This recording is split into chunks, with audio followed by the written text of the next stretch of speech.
Hello everyone and welcome back to Tap and Turn Gaming. This is Derek with an EDH deck tech and another episode in my quest for 32.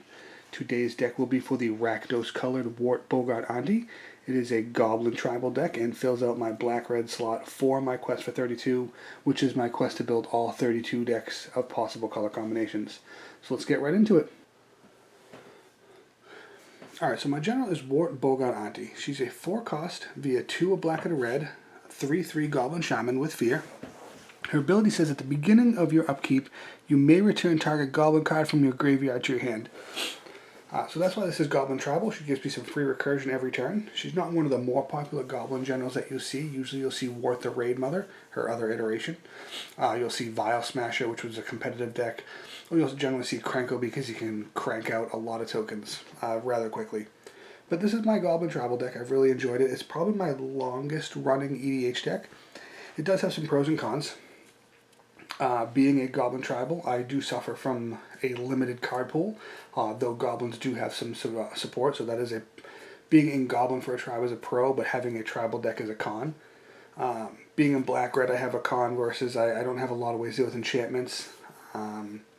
Another pro that I have is that it being a Goblin deck, it has tons and tons of support, but also has the ability to win quickly, so those are some nice things. So if you like a creature-based deck, this might be right up your alley. If not, it may not be for you. So I'll go over the deck itself, and then I'll go over some synergies and strategies I'd like to use to try to win. Alright, let's get right into it.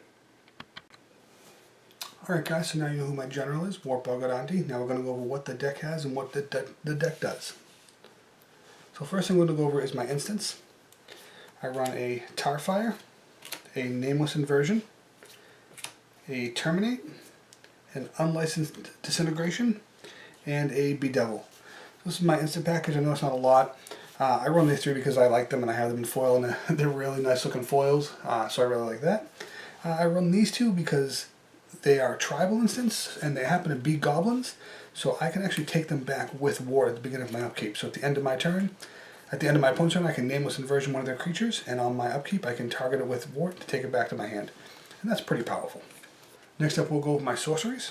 So I run Demonic Tutor, Goblin Warstrike, Fodder Launch, Diabolic Tutor, Damnation, Dark Petition, Patriarch's Bidding, Kindred Charge, Life's Finale, and Decree of Pain. Those are all my sorceries. Basically just a mix of some tutors, some res, and then some sweepers that I have in there.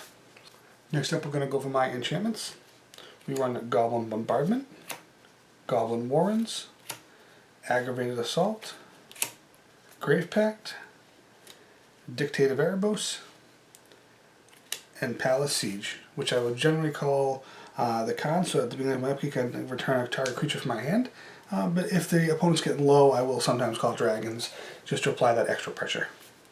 So that's all my enchantments. Now we're going to go on to my artifacts. Alright, so the artifacts I run are Altar of the Brood, Sensei's Divining Top, Skull Clamp, Sword of the Animist, Heirloom Blade, and Vanquisher's Banner. My creatures are one of the largest parts of the deck, being a tribal goblin deck.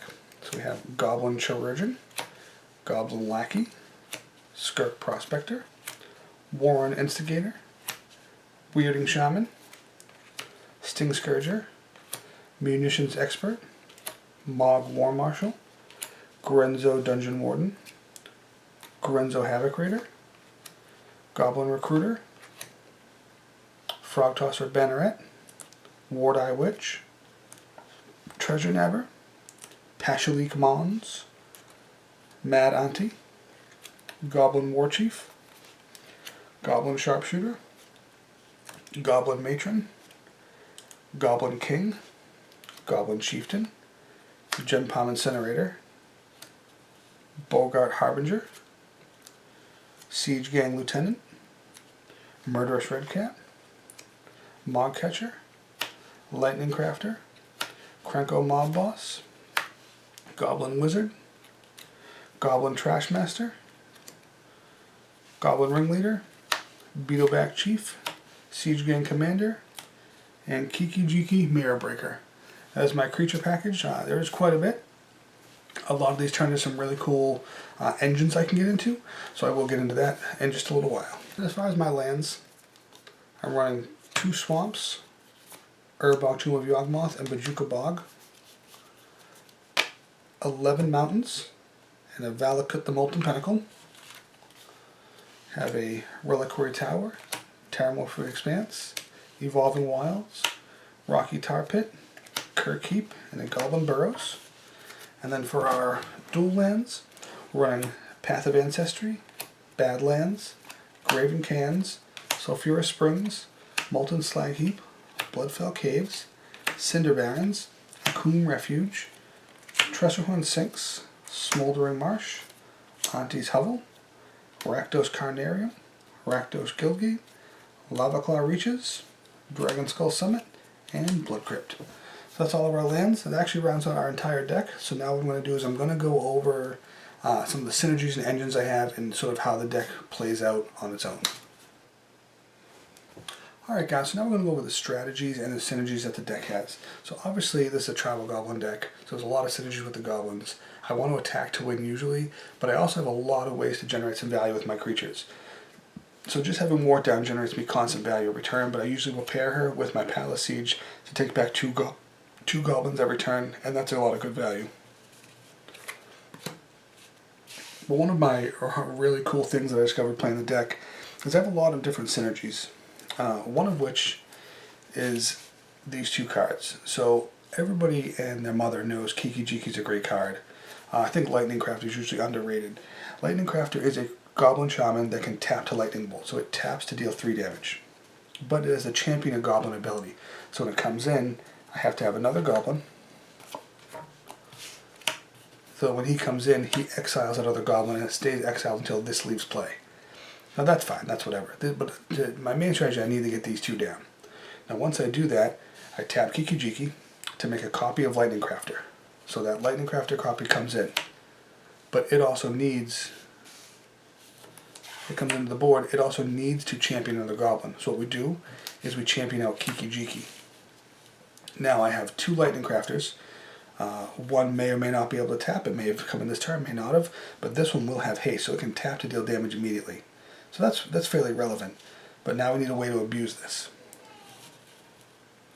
So the way we abuse it is we need a sack outlet. Say Goblin Chirurgeon that lets me sacrifice a Goblin to generate target creature. So now we've tapped our Kiki-Jiki, we've generated a copy of Lightning Crafter as a token. This has haste. We're going to tap it to deal 3 damage to a creature or player, so we'll deal damage to our opponent's face. So we sack our token to our Goblin Chirurgeon to be able to regenerate any of our creatures. So let's say, for example, we sacrifice the token to the Chirurgeon to regenerate our Lightning Crafter. Well, what will happen then is Kiki-Jiki will return, but untapped. So now we can tap him again to make another copy of Lightning Crafter, which will make the token come in. We'll champion out the Kiki-Jiki again. Now we have a new hasty token that we can do the same thing with. Tap to deal 3 damage, sacrifice to the Goblin Chirurgeon to regenerate Lightning Crafter, and repeat the process. Kiki-Jiki comes back in untapped. So we can do that as many times as we want. Now, those 3 cards alone will win us the game because we have unlimited damage from the token coming in and being able to tap. But let's say we wanted to just make it a little bigger. So we know that we have the Lightning Crafter and the Kiki-Jiki that will make infinite tokens as long as we have a sack outlet. So what do we have for sack outlets? Well, we have our Goblin Chirurgeon, which gives us infinite regenerates. We have our Skirk Prospector, which lets us sacrifice a Goblin to add a red to our mana pool, so that gives us infinite mana. We have our Sling Gang Lieutenant, which lets us sacrifice a Goblin to make target player lose 1 life and we gain 1 life. So that gives us infinite life loss triggers as well as infinite life gain triggers, on top of the damage from the Lightning Crafter, of course. And then we also have Goblin Trashmaster, which lets us sacrifice a Goblin to destroy target artifact. So we can generate we can create infinite regenerates, infinite mana, infinite life loss, infinite life gain, and infinite artifacts. So how do we really benefit off this? What are we doing with this stuff to really be able to go in and win the game? We also have our Goblin Bombardment, which lets us sacrifice a Goblin, a creature to deal 1 damage. So beyond that, I mean, we have a lot of ways to win with just this little engine, as long as we have any one of these sacrifice outlets, and that's fine. But what if we want to do more with it? What if we want to make it bigger? Well, what if we added in Altar of the Brood? That gives us access to unlimited mill. Or if we added in Ward Eye Witch, that gives us unlimited scry. Or if we add in Pashalik Mons, that gives us unlimited damage to any target. Like, with just this little engine and all the stuff we've added in, we can do a lot of things to it. We can even do something as kooky as add in our Goblin Sharpshooter, because that'll let us have infinite damage too, in the way that we can tap him to deal 1 damage to a creature or a player. And when the token dies, it's going to cause him to have an untap trigger. So he'll untap, and once he untaps, he can do it again. Tap to deal 1 damage. When Kiki-Jiki comes back in because the token died, the token death will trigger him again. He'll untap. Da da da da da. We'll go with that. Then we also have some more things we can do. So these are the ways we can. These are our sack outlets. These are the ways we generate value off of our sacks. We also have our dictated variable, so our opponents will have to sacrifice creatures. We have our grave pack, so our opponents will have to sacrifice creatures. But I mean, as you can see, we can generate. Besides the fact that we can generate infinite damage, infinite life gain, infinite life loss, we can generate infinite scry, infinite mill, infinite damage, infinite sacks, just off our little itty bitty engine. And it's nothing crazy. It's just 2 cards that work really, really well together and in our deck. But if someone destroys either one, we have the potential to get it back with our general. So that's very strong as well. And that's just one of our engines. So we have another little engine that we can do that will actually benefit very similarly to the cards we have. So we don't need the Lightning Crafter. We don't need the Kiki-Jiki. All we really need is our Krenko Mob Boss and our Aggravated Assault. So Krenko will tap to make a 1/1 goblin equal to the number of goblins that we have. And Aggravated Assault says we can tap 5 mana, 3 and 2 red, to untap all creatures we control. After this main phase, there's an additional combat phase followed by an additional main phase. And we can only activate this ability only anytime we can cast a sorcery. So that's fine. So essentially all we really need to do this and get this going is our Skirk Prospector and any other 3 tokens. Because what will happen here is we're going to tap our Krenko, and it's going to see that we have 1, 2, 3, 4, 5 goblins. So we're going to get 5 goblin tokens. Boom, there's our 5 goblin tokens. So now we're going to sacrifice all 5 to our Skirk Prospector to generate 5 red mana. We're going to dump that 5 red mana into our Aggravated Assault, which will let us untap all of our creatures, get an additional combat phase if we needed it, as well as now be able to go to an additional main phase after that. So what we'll do is we'll go to combat if we want, so we can also generate infinite combat phases with infinite attacks if need be, if it's favorable. It's not always favorable. But then we'll go to main phase. We'll tap our Krenko again, and we'll generate 5 more tokens, which will sacrifice for 5 more red mana, which we will then turn into 5 red mana for our Aggravated Assault, untapping our Krenko and doing it all over again. And because we're sacrificing goblins, that will trigger our Grave Pact, that will trigger our Dictated Erebos, that will trigger our Pashalik Mons, enable our Goblin Sharpshooter. Every reiteration of this will trigger our Altar of the Brood 5 times for the 5 guys coming in from Krenko. The ability to do infinite scries again, because we have goblins dying. So as you can see, I have 2 different engines that really can generate a lot of value. But then you're saying, well, how do we get there? Alright, well, there's a way we can get there, actually fairly easily. And it's really nice that we can be able to set ourselves up like this. So I'll go over that right now, how we can really get there. And the biggest way we get there is with this guy right here, Goblin Recruiter. A little bit of an older card, but what he does is when he comes into play, I can search my library for any number of Goblin cards, reveal them to all players, shuffle my library, and put those cards on top in any order. Any number of Goblin cards. So what I want to do is I want to get my Goblin Recruiter out, and I can do this turn 2. He's a 2-cost Goblin. And what I'm going to search for with that is I can search for any number of Goblins. So I'm going to search for Goblin Ringleader, Kiki-Jiki, Skirk Prospector, sorry, Krenko Mob Boss, I keep calling him Kiki-Jiki. Kiki-Jiki, and my Lightning Crafter. That's what I'm going to search for, just those 5 goblins. Now, knowing full well that it could mess up my next 5 draws, but it doesn't matter. So I'm going to play him. These are the 5 I'm going to search for right here. I play my Goblin Recruiter, I search my Ringleader, my Mob Boss, my Prospector, my Mirror Breaker, and my Lightning Crafter. And I put them on top in any order really, it doesn't matter, as long as the top card is the Goblin Ringleader. So we put these on top, but it doesn't matter. These guys are on top of my library. We want to make sure we put the Goblin Ringleader on top. So my next draw will be my Goblin Ringleader. Now I'll cast him. Now what Goblin Ringleader does when he comes into play is I reveal the top 4 cards of my library. And all the goblins go into my hand. And lo and behold, we're going to reveal our Prospector, our Mob Boss, our Lightning Crafter, and our Mirror Breaker. So now we have every piece we need on the board. In our hand. These 4 will all go to our hand. But now we have the potential to be almost set up for 2 of my different engines. We'll have the pieces for one of my engines already here. We have 2 of the 3 pieces for my other engine because all we need is the Aggravated Assault. And if we get the Aggravated Assault, we have our next engine. So that's very, very cool. These 2 cards right here will get me to both of my engines, minus the enchantment, which I can't search for that. But all I need is, when I play these 2, I can get this engine, which is a completed engine, or I can get this right here, which is 2 of my 3 pieces of my other engine. And that's very strong on its own.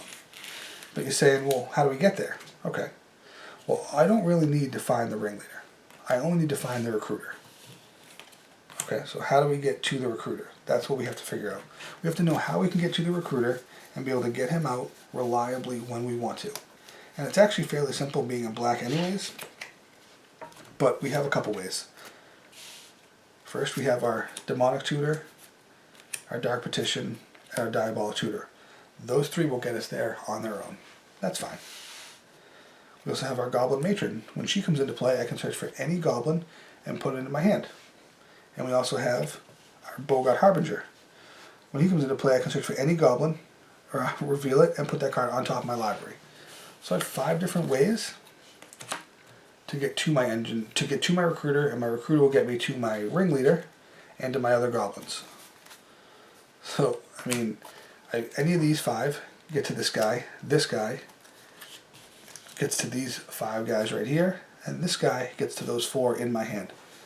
So that's a line of play that I could play, as well as just going aggressive with goblins and things like that. So it really is a really cool deck. I've had a lot of fun playing it.